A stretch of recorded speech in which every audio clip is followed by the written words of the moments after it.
mbokk yi asalaamualeykum wa rahmatullahi taala barakaatu dox jàmm wax jàmm la télévision des valeurs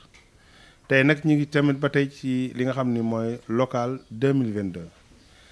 xam ngeen ni la télévision jàmm TV saa su ne mi ngi dox ci biir askan wi ngir jëlal leen loo xamante ni si ni bokk na ci suñu ay valeur bokk na ci loo xam ni tax na maanaam saa su ne ñu bàyyi xel li nga xam ne mooy jàmm TV. tey nag ñu ñëw fii diwaanu Grand Yoff bi ñëwee Grand Yoff ñu ngi fii quartier Darou ñëw seet si fi nag benn xale boo xam ni non seulement candidat la à l'élection ci maire Grand Yoff en janvier 2022 mi ngi tuddi Serigne Abo Thiam Serigne Abo ñu ngi lay nuyu di la ziar Jàmm TV ñëw seet si la tey. asalaamaaleykum Assane maa ngi lay nuyu di nuyu ñi nga xam ne ñu ngi ñuy seetaan à travers li nga xam ne moo nekk Jàmm TV. et di rafetlu ñëw bi nga xam ne tey ñëw nga ko fii seet si ma en tant que candidat de la coalition Wallu Sénégal ci élection locale yi nga xam ne moom leen jëm muy janvier 2022 donc maa ngi lay nuyu bu baax di nuyu la population de Grand Yoff di nuyu ñëpp ñoo xam ne ñu ngi seetaan à travers Jàmm TV. jërëjëf Abo macha allah gannaaw bi la Jàmm TV ñëwee seet si la mais Abo xam naa question bu njëkk bi ma lay laaj mooy yaa ngi jiite coalition boobu di Wallu Sénégal. fii ci Grand Yoff te bu ñëwee Wallu Sénégal PDS mi ngi ci biir te xëy na li tax ñu def la candidat aussi surprise la ci ñu bari ñoo xam ne xaaruñu woon Abo Thiam ndax am na ñeneen ñoo xam ni xalaatoon nañ leen pour def leen candidat PDS gannaaw bi nga déggee ñu def la ko maanaam ban yëg-yëg nga ci am ak surprise bi nit ñi xaarul woon ci yow. merci beaucoup Assane yëg-yëg bi ma ci am mooy dama ko jël ak philosophie. jël ko ak humilité mais aussi xam ni sas bu diis la boo xam ni teg nañ ko ci sama kaw te it man nangu ko ndax ay ñoo xam ni mat nañ lay kilifa am plus de 30 ans d'expérience nekk ci parti démocratique sénégalais ñu tenir une réunion en mon absence boo xam ne man sax fekkeewu ma ko ne ma boobu maa ngi woon mission pour le parti ci département bu Ndulo région de Diourbel ci placement carte yi bi ñu teniree réunion bi à mon absence ñu waroon a présenter 2 candidats à la candidature de Wallu Sénégal mooy tête de liste majoritaire ak tête de liste proportionnelle bi ñu defee réunion bi à l'unanimité ñu décidé ni kat Serigne Abo Mbacké Thiam moom mooy nekk suñu candidat à la candidature de la coalition Wallu Sénégal tête de liste majoritaire ku ñuy wax El Hadj Ousseynou Diouf nekk li nga xam ne mooy nekk tête de liste proportionnelle bi bi ñu defee loolu ma ñëw ñu wax ma ko mu nekk loo xam ni diis na waaye aussi ma xam ne ñi nga xam ne ñoom ñoo ko def tey nekk samay kilifa li ñu gis ci man ba mu doy leen ba mu wóor leen ba ñu ne ma kaay porter suñu candidature loolu waruma leen a décevoir ci loolu aussi ñu demaat au sein de la coalition Wallu Sénégal ma présenté wu en tant que candidat wu PDS mu amoon beneen candidat ñu jël ñaari candidature yëpp def ko ci li nga xam ne mooy procès verbal yónnee ko à la commission nationale d'investiture bi ñu tranché à ma faveur wax ne Serigne Abo Mbacké Thiam moom mooy nekk ki nga xam ne mooy candidat Wallu Sénégal à la mairie de Grand Yoff donc candidature Serigne Abo Mbacké Thiam noonu la ñëwee ci élection locale janvier 2022. jërëjëf Serigne Abo ñu xool ni boo nee Grand Yoff nag PDS am na fi doole macha allah mel na ni sax ñu ngi ñaanal ki nga xam ni mooy tonton Ablaye Faye mi nga xam ni papale ci yow. ndax moo doon denc sa magu yaay moom it muy suñu papa joo xam ni nit ku baax la mais tey ñii nag Grand Yoff parti PDS amoon na fi doole trop mais bu nee Grand Yoff aussi xel yëpp dem ci ki nga xam ne mooy Khalifa Sall ndax loolu du diis yow trop ndax Grand Yoff am na PDS am na fi wàllu nag mais nag Khalifa aussi am na fi wàll. absolument merci beaucoup merci Assane mais dafa am ka nga xam ne da nga koo tudd léegi muy le président Abdoulaye Faye. yàlla suñu borom jëlee ko fi mu nekk kilifa ci man tey su ma demee ba bëgg politique ba dugg PDS tey jëmmam moo tax te moom mooy sama référence ci politique di sama idole ci politique di sama maître ci politique donc tey su ma demee ba mel nii ci biir PDS roy ko moom moo tax tey ma mel noonu ci biir PDS et di ko ñaanal fa mu jëm yàlla na ko gënal fi mu jóge yàlla na ko yàlla suñu borom xare ko àjjana te xam ne du gëj mu suñuy xol ak suñuy xel moom du ci dañ. posé nga question aussi boo xam ne bu am solo la mooy comme ni nga ko waxee rek Khalifa Sall doomu dëkk bi la mais ñun tamit doomu dëkk bi lañ Khalifa fii la juddoo fii la màggee ñun tamit fii lañ juddoo fii lañ màggee fii lañ yaroo fii lañ defee lépp suñu cursus donc tey jii nii dafa am loo xam ne élection yi nii ñenn rek lañ am pour waxanteel mooy la population de Grand Yoff. lan la ñuy waxanteeg la population de Grand Yoff mooy fekk leen fi nga xam ne fa lañ dëkk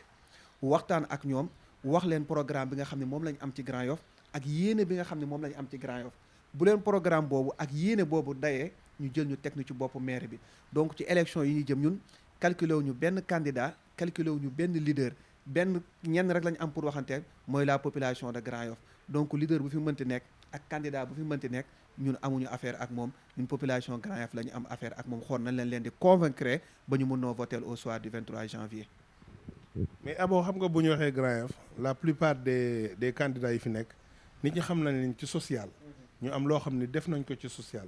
mais un certain Abo Mbacké Thiam ñu jékki-jékki rek mu ñëw taxawal la PDS ñëw taxawal li nga xamante aussi mooy coalition wàllu Sénégal. est-ce que tey jii am na ci loo xam ne ci lu dëgër wala ci loo xam ne war Abo wane na ko lii tax ñu mën a jël maire bi jox ko Abo Mbacké Thiam. merci beaucoup aussi loolu tam question bu am solo la mooy que ni la différence de Serigne Abo ak certains candidats mooy que ni ñoom dañoo dem en termes de mouvement alors que Serigne Abo c'est un grand parti moom moo ko investir et le grand parti muy le parti démocratique sénégalais ànd ko aussi ak ay grands partis yu mel ni AJ/PADS yu mel ni Tekki bu Modou Lamine Diallo bu mel ni CRD ak Tekki moom ñoom CRD Tekki Modou Lamine Diallo ak Abdoul Mbaye ancien premier ministre ñoo constitué coalition boobu ànd ko aussi ak ñu mel ni Jotna. donc yaakaar naa ni ñun sens boobu la ñu yàlla dimbalee te ñëpp gis nañ li nga xam ne PDS def na ko fi muy le président Abdoulaye Wade bu dee ci wàllum social bu dee ci wàllum lenn ñoom li ñu fi def yaakaar naa nit defagu ko fi. donc parti bu doy noonu bu la investir ànd ak ay parti yoo xam ne am nañ dayo boobu yaakaar naa ni loolu amoo lenn loo xam ne war nga koo tiit wala war nga koo ragal ñun nag sens boobu la ñu am par rapport ak les autres candidats. parce que am na ci tey ñoo xam ne tey bu ñuy voté lu ñu la personne de Abo ñoom dañuy xool que ni liste bi liste PDS la liste bi mboq bi moo ci nekk Abdoulaye Wade lañ bëgg moom la ñuy voté wala Mamadou Diop Decroix lañ bëgg moom la ñuy voté wala Abdoul Mbaye lañ bëgg wala Modou Lamine Diallo Tekki loolu lañ bëgg. mais encore une fois tey ñun dañoo nekk ndaw dëkk ci gox bi juddoo fi màggee fi gis cri de cœur bi nga xam ne waa Grand Yoff am nañ ko ñu koy dund ànd ko ak ñoom muy changement bi nga xam ne ñu ngi koy ut depuis 96 bi ñu defee communalisation ba tey te changement majeur boobu noonu amaguñ ko ñu nekk ay ndaw yàgg am yéene boobu pour changer Grand Yoff àdduna di dox jamono di dox ba tey ñu jël ñu nañu dem leen ngeen nekk candidat à la mairie de Grand Yoff ñu bëgg a jël suñu yéene jooju nga xam ne amoon nañ ko pour Grand Yoff ñu mën koo matérialiser te buñ koy def ñu def ko ci ay actes yoo xam ni buñ ko posé waa Grand Yoff kat dinañ xam ne Grand Yoff bi am na changement. buñ ko posé waa Grand Yoff dinañu xam ne Grand Yoff am na changement tey ndax lan nga ñu mën a wax tuuti ci sa bilan ci sa gis-gis loo xam ne mën nga ko teg ci loxol askan wi ba tax ñu jël li nga xam ne mooy maire bi jox la ko. waaw loolu mu ngi koy basé wu ci programme parce que man je suis titulaire d'une maîtrise en droit public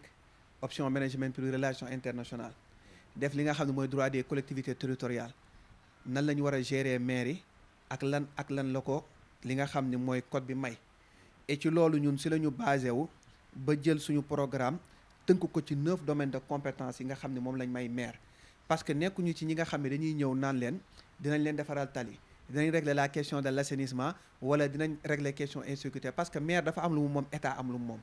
wàllum tali état moo ko moom wàllum assainissement état moo ko moom wàllum insécurité état la à travers la police la gendarmerie ak ñi nga xam ne mooy armée mais ci 9 domaines de compétence yooyu benn bu ci nekk am nañ ci yéene boo xam ne bëgg nañ ko def ci Grand Yoff tey lu mel ni wàllum éducation bëgg nañ ci am taxawaay bu am solo tey bëgg nañ école élémentaire yi nekk Grand Yoff man Mor Fall bii laa jàngee te Mor Fall bi ma fa jàngee ak yeneen écoles yi fi nekk yëpp ñi ma jiitu jàngee fa booba tey gis nañu écoles yi amul changement ni mu meloon noonu la mel ba tey en tant que maire am nañu yéene reconstruire école yooyu noonu ba mu nekk loo xam ne dafay moderne ba suñu rakk yi nga xam ne ñoo fay jàngi xam ne ëllëg ñoom ñooy avenir bi mën a nekk dans des bonnes conditions yoo xam ne dinañ mën a jël relève bi ci ñun mais aussi jàppale leen ci ay fourniture jàppale leen aussi ci gestion ak ci entretien yi nga xam ne mooy écoles yi mais étudiants yi nga xam ne ñu ngi nekk biir Grand Yoff te amuñu loo xam ni tey jii nii seen waajur seen loxo jotul seen gannaaw ngir ñu mën a dem yeggali ji seen jàng université ñu signé ay partenariat ak des écoles de formation yoo xam ni dina leen permettre ñu may leen ay bourse ñu dem jàng ji fa ci wàllum sport bi aussi am nañu yéene suñu terrain yi nga xam ne tey am nañ dayoo nekk stade municipal ñu jël leen def leen ay stades municipaux ba doomi Grand Yoff bi nga xam ne dañuy génn fii di dem ay Dakar Sacré-Cœur di fa fay ji ñu mën a jël loolu andiwaat ko ci biir Grand Yoff jàppale ay CI aussi ci ay subventions mais aussi di def des activités sociaux économique ak culturel yoo xam ne doomi Grand Yoff yi dinañ mën a identifier les talents yi nekk biir Grand Yoff ci domaine bi nga xam ne fa la ñem tey bëgg nañ lu ëpp ci biir Grand Yoff tey ñu pavé ko am cadre de vie bu mucc ay ba nga xam ne tey jii nii kuy dugg biir gendarmerie front de terre pour jëm Grand Yoff jóge Castor yoon boobu noonu ñu defar ko bu boo fa duggee xam ne Grand Yoff bi am na changement ci ay lampe ci pavage ci ay garab yoo xam ne dinañ ko fa jëmbat ay banc yoo xam ne dinañ ko fa teg noonu lañ ko bëgg a defee aussi booy dugg biir Liberté 6 jëm fi nga xam ne moo nekk Padois changé décor boobu noonu ba ku fay dugg xam ne Grand Yoff changé na def ko boo jógee Padois jëm HLM Grand Yoff ba ku fay dugg xam ne Grand Yoff fi mu toll ni changé na état civil bi aussi bëgg nañ koo numériser parce que tey c'est pas du tout normal ngay ñëw ci état civil soxla këyit ñu lay wax ne la demal 2 jours 3 jours 4 jours alors que ci benn jour ñoom war nañ la ko mën a defaral te en plus conditions yi nga xam ni nit ñi ñu ngi koy nekkee ci état civil bi loolu tamit nekkul jaaduwul ku leen gis romb leen ñu toog ci mbedd mi am nañ fi tey bassin bu mag boo xam ne mu ngi zone de captage bi et bassin boobu noonu ñu ko ubbi bàyyi ko noonu xalaatuñu yan pexe lañ war a mën a def ba tëj bassin boobu noonu ba mën a tabax ci kawam ndax tubaab yaa ngi tabax ci géej ay pont di ko def donc bu ñu yàlla dimbalee ñu jël mairie bi en partenariat avec la ville de Dakar avec des partenaires et l'état du Sénégal bëgg nañoo fermer bassin boobu noonu ba mën faa tabax li nga xam ne mooy nekk gendarmerie wala sapeur pompier boo xam ne dafay nekk biir Grand Yoff bëgg nañ aussi jàppale marché yi am compte commercial bu mag suñu yaay nekk marché yëpp sa jëkkër bi conditions yi nekk métti na loolu naaj bi fa la leen di fekk taw bi fa la leen di fekk lépp fa la leen di fekk bëgg nañ leen a mettre foo xam ne tey dina permettre ñu mën a njaay am lu ñu yóbbu ci biir kër yi donc yéene bi bari na programme bi yaatu na ci loo xam ne mënuñu koo wax rek ci yamale ko fii nii mais dinañ ko mettre dans un document jébbal ko ñi nga xam ne moo nekk la population de Grand Yoff donc ci 9 domaines de compétence yëpp am nañ ci yéene. waaw maa ngi leen di nuyu télé bi d'abord maa ngi leen nuyu bu baax di leen sant bu baax a baax ndax lii rafetlu naa ko su ma jógee turam maa ngi sant yàlla sant yonent bi sant sama waajur di sant sama wasila Sëriñ Babacar Si Malick Abo soo ma laajee si moom dinaa sawar pour di la tontu li ma xam ci Abo te yàlla tax Abo xam naa ni Abo fii la juddoo fii la màggee fii la yoroo Abo sama rakk la yaayam ak sama yaay nii lañ def lu fanaan kër yaayam yéen du sama kër yaay kon Abo mën naa wax si moom li ma xam te yàlla tax voilà Abo fii la juddoo fii la màggee Abo fii la jàngee Abo fii la yore ay diplôme am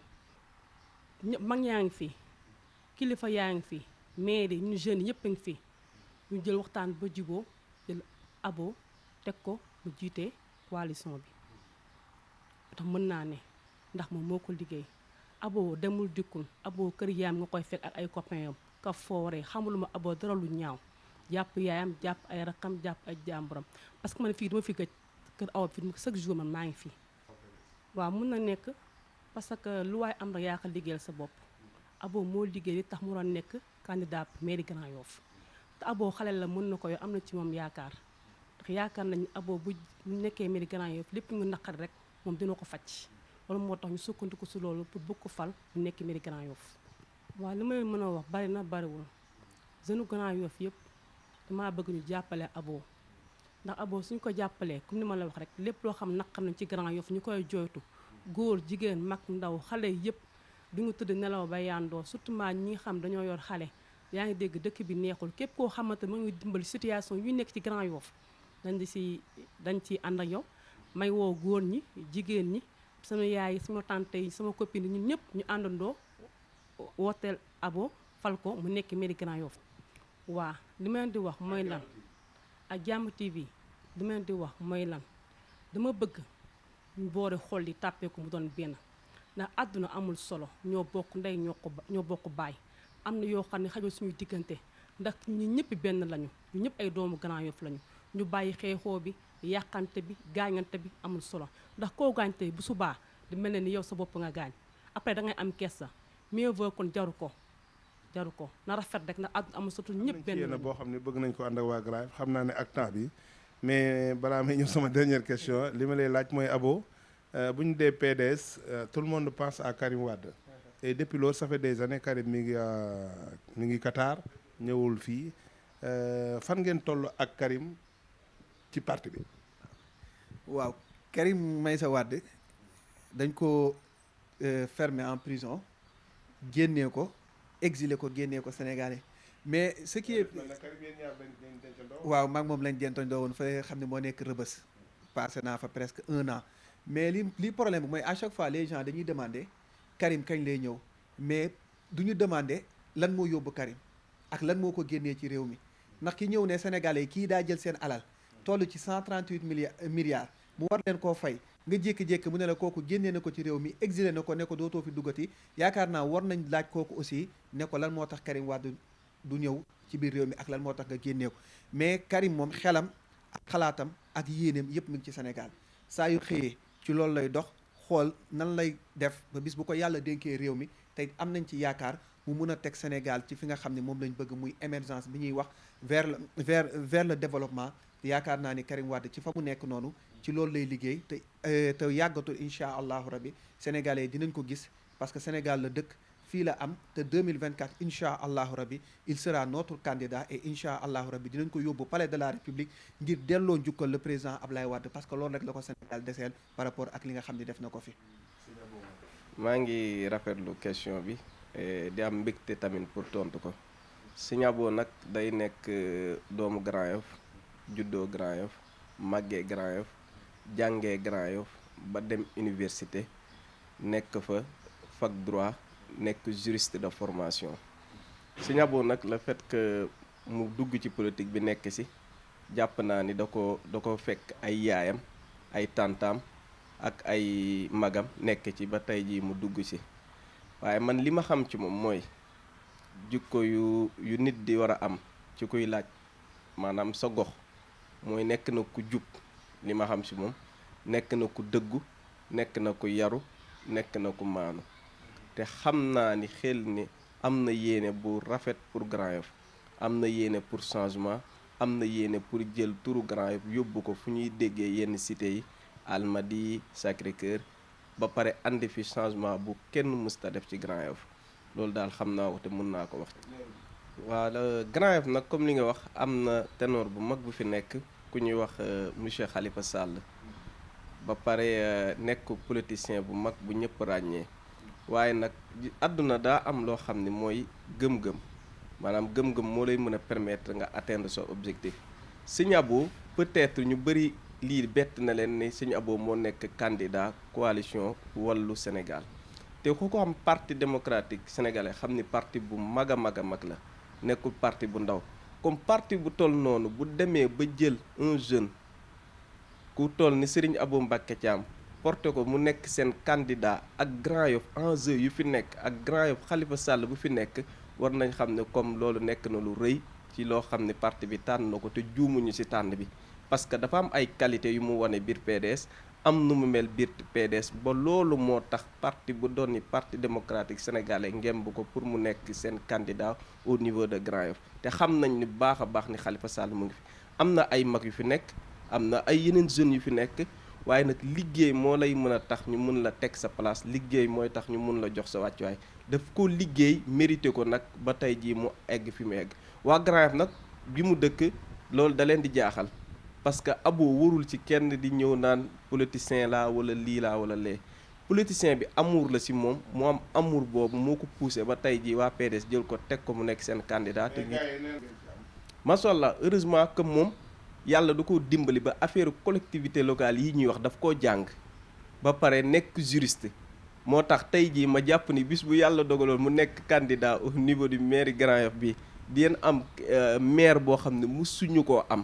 ndax am na lu mu jot a wax ci programme am nee na dina defal ay jeunes yoo xam ne ñooy saytul seen bopp seen gox maanaam gox bu nekk mu ñëw fekk fa jeunes yi waxtaan ak ñoom xool na ñuy fexee ba foofu ñu nekk ñu andi fa sécurité ak complicité wu nag ak waa police ak maire bi ñu mun leen dimbali ba sécurité boobu noonu mun fa am te programme am yaatu na yaatu boo xam ne bu ko waa Grand Yoff yëpp déggoon te gis ko wallahi den ko votel te mun naa seede benn affaire dama koy wax rek ak sama aqulaay taala ak sama diggante ak sama borom Abo lépp lu mu ne la lii la lool la te lépp lu mu ne la loolu lay def loolu lay def gis nga programme am bii mu wax yàlla seede na ni bis bu nekkee maire noonu la koy defee te moom ci boppam nee na bu fekkee lii mu wax dafa ndara nekk maire du ko def yàlla na ko yàlla xañ maire bi. Sénégal loolu la ñuy deseel ki nga xam mooy président Abdoulaye Wade le fait de faire revenir Karim Wade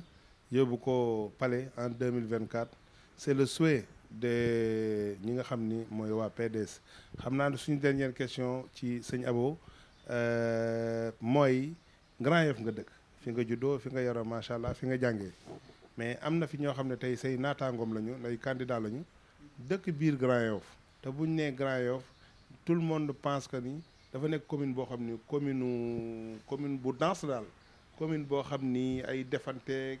lépp loo xam ne daal métti na rek nit ñi dañuy xalaat loolu ci Grand Yoff mais en tant que candidat ban message de paix ngay lancé ba pare wax ko ci ñi nga xamante ni si mooy tey ñi ànd ak yow di la jàppale ba pare lancé waale ko ci ñi nga xamante ni ñoom nga bokkal ñuy say naataangu dëkk ci Grand Yoff te ku mën a gagné jël mairie bi it c'est le Grand Yoff qui a gagné. merci beaucoup Assane. waaw dañuy wax que ni la violence musul régler dara président Abdoulaye Wade doon wax ne je ne marcherai pas sur des cadavres pour accéder au palais ñun ñëpp ay doomi Grand Yoff lañ ñun ñëpp ay doomi dëkk bi lañ et que tey jii nii ngénte yi ñoo fay ànd dëcc yi ñoo fay nekk ñoo bokk Grand Yoff élection yi dafay jàll le 23 janvier benn bés la rek mais au delà de 23 janvier am na yeneen bés yoo xam ne ñu ñoo ko war a ànd donc dara warta ñaaw entre ñi nga xam ne mooy la population de Grand Yoff képp koo xam ne am nga sa programme demal nga présenter ko population Grand Yoff parce que programme la ñuy voter bu yàlla defee ki gën ci Grand Yoff yàlla suñu borom teg ko fi su boobaa ñun ñu doon utu ji ñëpp ngir Grand Yoff ñu ànd ak moom jàppale ko ngir Grand Yoff mën a changer pour le meilleur de Grand Yoff donc élection yi dañ ci ànd ak dal ànd ceeg jàmm dem battre campagne wax basé ko ci programme bañ ko basé sur la violence physique ou la violence verbale ba bis ba ñu dem voté ji ci jàmm ca ngoon ka gagné ñu xam ne gagné na ñeneen ñi ñu gagné ñu félicité ko et di ñaan que ni yàlla na nekk ñun ñi nga xam ne ñooy la coalition Wallu Sénégal ci nga xam ne mooy maire Grand Yoff merci beaucoup. jërëjëf kooku mooy Serigne Abo Thiam di candidat le plus jeune candidat de Grand Yoff en 2022 ngeen bàyyi ko xel aussi parce que xale la boo xam ne ku déglu programme am xool aussi li nga xamante ni si mbébét la ci biir Grand Yoff xam ne am na programme boo xam ne teg na ko ci fii nga xam ni mooy cosaanam ndax damay wax ni nañu bàyyi xel aussi ci gox-goxaay ni ndax su lu mel nii xewee képp koy jël di ko jox sa baat pour mu jiitale ci li nga xam ne mooy sa commune nañ ko seet ki nga xam ni juddoo na fa cosaanoo fa màgge na fa et en plus tamit bëgg-bëggam mooy bëgg-bëgg gox ba koo xam ni tey jii du toxu ci gox ba këram ma nga fa lay yeewoo fa lay defee lépp yaakaar naa ni ku mel noonu aussi am na loo xam ne xam na ci gox ba kon su taxawee di laaj baatu askanu gox ba yaakaar naa ni war nañ ci mën a bàyyi xel kooku nag mooy ki nga xam ne mooy sëñ Abo Thiam jàmm TV mi ngoog jàmm dox jàmm wax jàmm la télévision des valeurs ki leen ko doon présenté nag mooy seen mbokk Assane Gawlo Mboob ki nekkoon ci caméra bi cadre muy Serigne Bara Seck di sëtu Cheikh de Thialaw Seck bi ngay ne nguraan kon bu ko defee ñu leen joxaat nag rendez-vous ak beneen candidat macha allah ci réew mi yëpp nag ndax muy Grand Yoff muy Dakar muy si région yi fépp foo xamante ni si rek maanaam commune ma nga fa lépp loo xam ne ñu ngi koy dox lu jëm ci local 2022 Jàmm TV dana ci ànd ak yéen kon ñu dox leen dig daje ak beneen candidat macha allah